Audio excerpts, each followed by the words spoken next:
now locked in to Shape Up Podcast.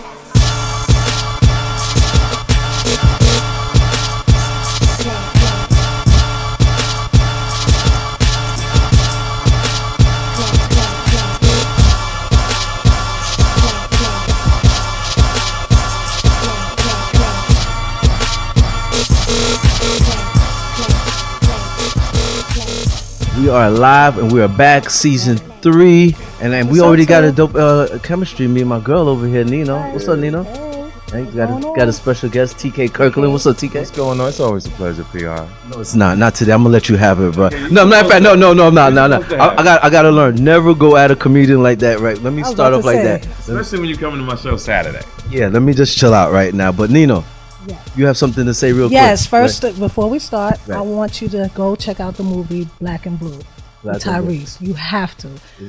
It's dope. It's fantastic. It's great. And I wouldn't even. What's about that cop, that female cop that's. I don't want to go too into it, but shout out to Saswan. He does this event, Dinner in a Movie, and it's like an advanced screening where everyone comes together. Maybe next time we could do something there. Definitely should come through next time. You know Saswan? Not the same movie, no, but yeah. But Black and Blue, check it out. Oh, okay. Well, we're gonna check it out. This guy over here got a movie over here too. He got a couple of things going on. This guy over here. What you got going on, TK? But I always try to stay. As you get older, you just want to have something going on every year. So now, I financed my own special that was coming out. It was supposed to come out last year. But I was supposed to go through Netflix and Amazon, and I felt that Amazon wanted 45% of the money. So I said, "Fuck that! I don't hope you mind me cursing." So I started my own network called TK.network. They want 45%. They want 40. No matter who it is, they want 45%.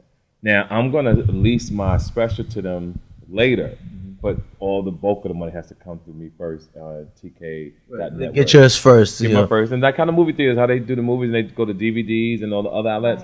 I'm doing the opposite on Thanksgiving weekend in Detroit. I don't know what I'm gonna name it yet, but right now, if I had to name it, I'd probably call AARP.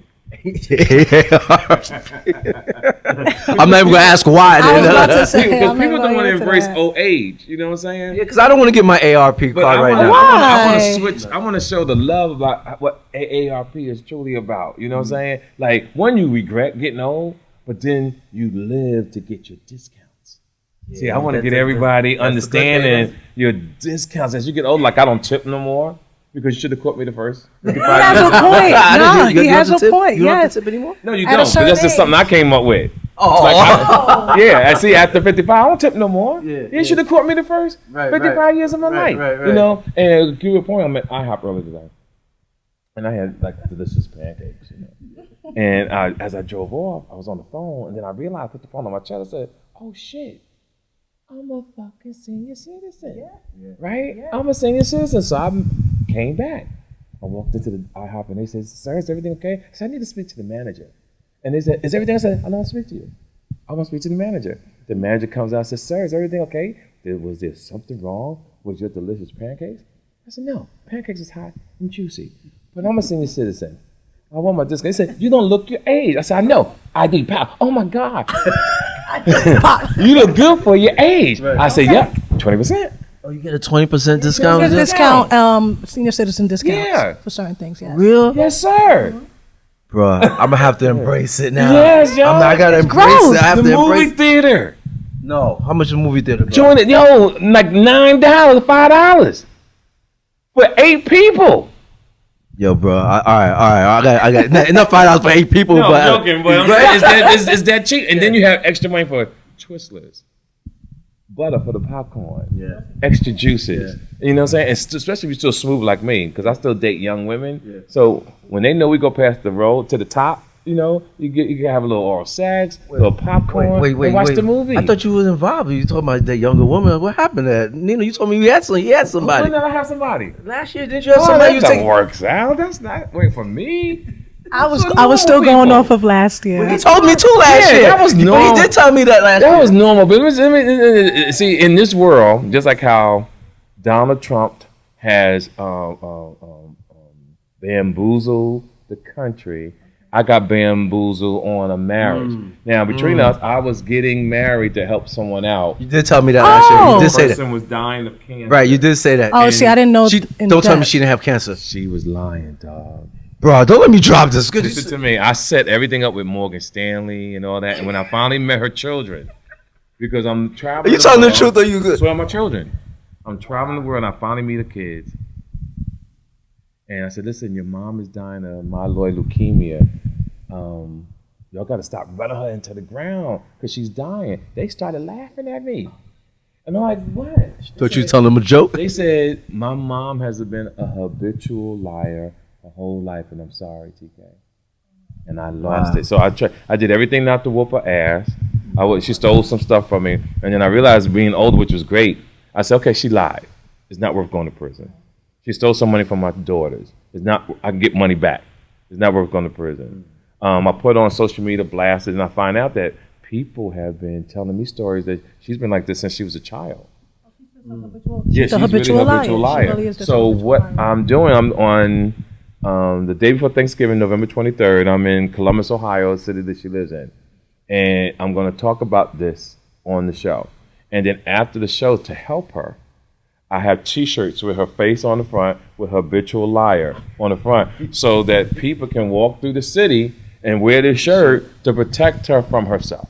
Or protect them okay, from her. No, but and protect her from herself. See, it seems funny, but I it makes hold sense. everybody accountable and improve this point. Right. See, when I came up, my brother was a car thief, but he didn't steal cars with guns or hot wire. My brother literally got dressed, took the bus down to the car dealership, walked right in because he looked very professional, took the keys off the wall, got in a car and drove that motherfucker off like it was his car. Walked right into the dealership.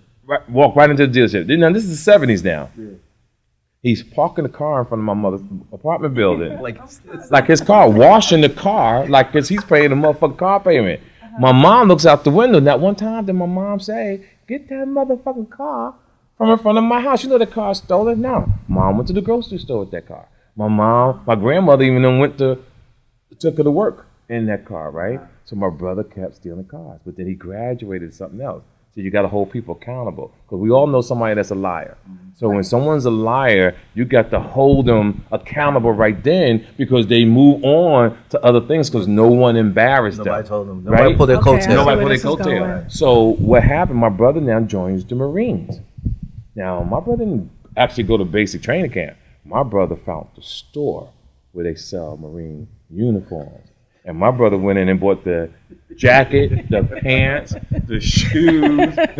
He said he's going to be the best at what he do. And walked around like he had just came from training. People were saying to him like, motherfucker, did not just see you in regular clothes last year? So he never actually enlisted? No, he never enlisted. So he's walking around in this uniform. Not only that, he got married in the Marine uniform. Nah, come on, man. True story. My mom attended the wedding. Not one time did my mom say, hold up, baby, I love my son. He's a fucking liar. I don't want you to marry him. And if she'd have did that, my brother probably still would have been alive today. So she enabled it, and because she didn't stop him years ago. Enabled behavior. Hold him accountable.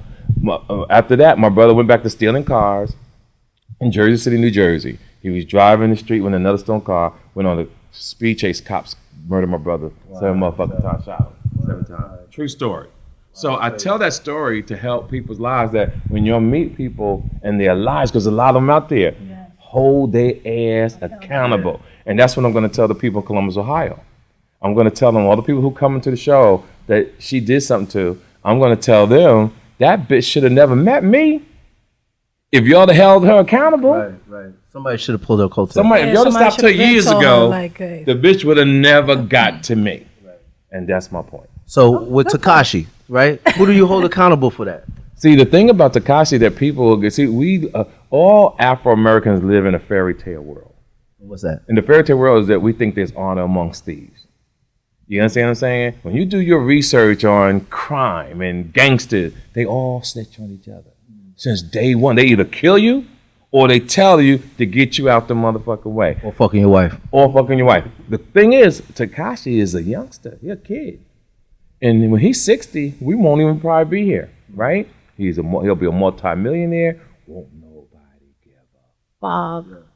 And he goes on in his life. See, we all thinking it's a bad thing. So you're saying to me, you should don't snitch on somebody. Go to jail for the rest of your motherfucking life to be so the streets can respect you. Nah.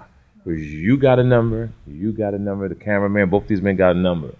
So my point is, the cops come to you and say, motherfucker, you about to do 75 years. And you think about your children. You don't want to do it, but you got to do it. I'm going to go to prison.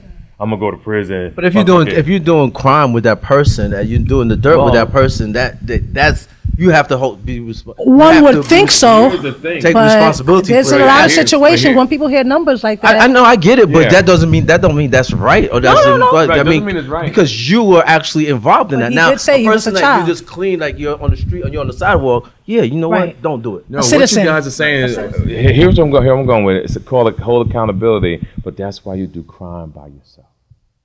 See, if you do crime by yourself, it's a better feeling when you get caught. 9 times out of 10, you got a co-defendant. One of them motherfuckers influenced the other person to do it. And either drinking or getting high, and let's go rob these motherfuckers, dog. Bam. But if you on your own, you can take the responsibility, I think, the accountability a lot better compared to if you have a co-defendant. Is there anybody on your show who raised y'all that you actually like? Do you go to different people, different individuals to say like who really raised y'all like that to do something stupid like that? My show is I try to cover all different topics every week, so my show changes so much. Like now, what I'm doing in the show, because I like to teach people things subliminally. I got women in my show now squeezing their vaginas while I'm performing. Oh, so you didn't do that when I was there the other day, man. The other day you didn't do that when I came with my wife. Why you didn't do that, bro? Like that would have been nice for me to go home and squeeze over. When I drop this on set in the future, it's going to be insane. Because now imagine, I'm telling your woman in my show, keep squeezing your vagina walls every time, at least 5 to 10 times for the next 20, 30 minutes. And what I'm teaching you, is how to strengthen your pussy lips, right? Now tonight, when your man gets try to have sex with you, he gonna say to you, bitch, you still squeezing your vagina lips? And the girl's right, gonna say yes or no. But he has to think of me, she has to think of me during that time. Yo, you know what? Yo, I'm glad you didn't bring that up when I was there with my wife. I know, now you want That's what, you know it's insane, but the dudes are gonna be like, fuck you, TK. Exactly. But that's what I do. I fuck with the mind. Yeah. You know, like, I mean, if you can see me perform more than one show, you're gonna see some amazing things. Sometimes you might see the same shit. If you see the same shit, that means I was traveling and I want to get out of here, and the nigga tired. So I'm gonna do this shit, pop, to make you laugh, and I'm out. But if I got time and I'm well rested, I don't play. You ever did a show where that nobody, like, people weren't laughing, they didn't enjoy themselves? The great thing about what I'm known for is that I'm consistent. I am definitely going to make you laugh. I have been to this show. Yeah. Very consistent, and it makes you think. Right. Definitely. I know there was a show where the topic was credit. And that was a big thing. He's talking about people's credit. I talk about credit. And it still is a big thing now. You see people throw it in your face, but it ain't a 7-something. Right. Because I pride about it. And now I'm also trying to get men, if they don't have their money right, not to say hello to a woman. See, I'm using reverse psychology. Amen. If you're not ready, you're not ready. You're not ready. When we was talking about this the other day, the goal here is to imagine you had to work hard. Not how you go get a house or how you work hard to get a car. Imagine you had to work hard to get pussy. Imagine if I say your budget got to be $25,000 for your application to get passed. Should be vice versa, though. No. If she got her money up right, we shouldn't go after her. Agreed. If you don't have yourself together, you shouldn't even be dating. Don't have an elementary moment. No. I'm just because I see what you're doing. Come on, I gotta take a. Allow me to continue. I'm a professor right now. Allow me to continue. Go ahead, Professor TK. Yes. So what I'm saying is, I want men to fill out an application. So say last year you had 19,000, and y'all at the bar talking. You say, I'm gonna be fucking next year, dog. I have 25,000 next year. Whoa!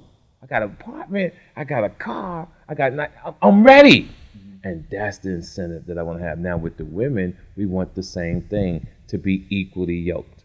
You know, and it should be places where people of that nature should go in the same place. Because what's so crazy about the world is good people really never meet good people. That's true.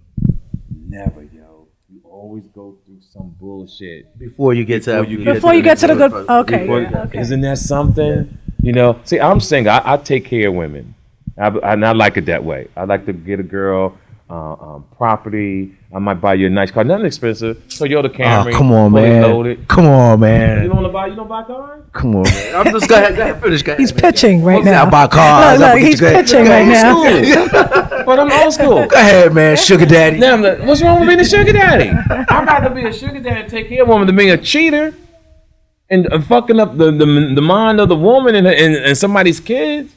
But then you're going to have that same mentality that she's going to carry on, that the next dude is going to do that. You know, and then or the other females, I don't think so. Or I might be holding on to it. Or the other females think, well, TK do it, you should do it. No. You having an elementary moment again. You call it what you want. Everyone's an individual. Yeah, you putting yourself in my world. This is not for you. Nah, I'm not saying that. I'm taking up for those guys too. You can't take up those guys. We the ones that's friends. Fuck them.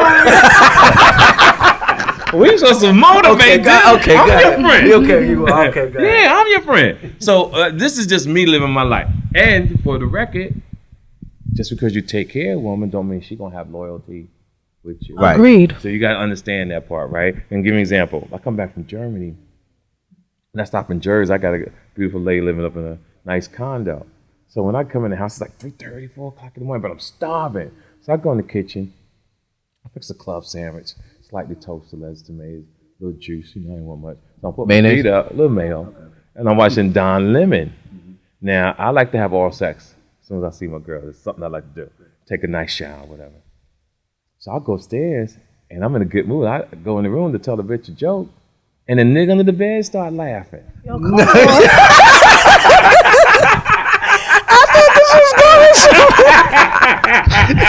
It was a good joke. That was a great one. The nigga under the bed start laughing. I had y'all on the edge. What? I was like, and then what? You're Nah, I stupid, would man. never. TK, man. We got to cut the time Yes, short. sir. Yes, sir. I'm so mad right now because I know you got to go, bro. Yes, sir. Yes, sir. Matter of fact, man, we appreciate you for No, we loved having you. Next year, we set this appointment up for next year. And on time. I'll be on time.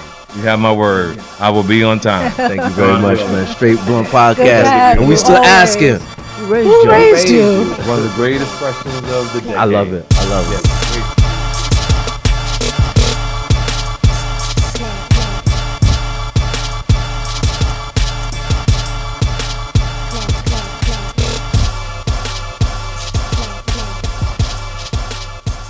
While he was talking, and he started late, right? He started late. Here we go, though. This is how we do it. We take your time because we're celebrities.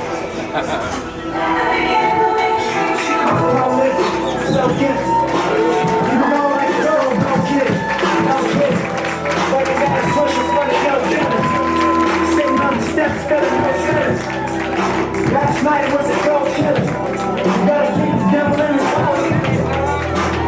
You know how I do. I'm front line every time it's on.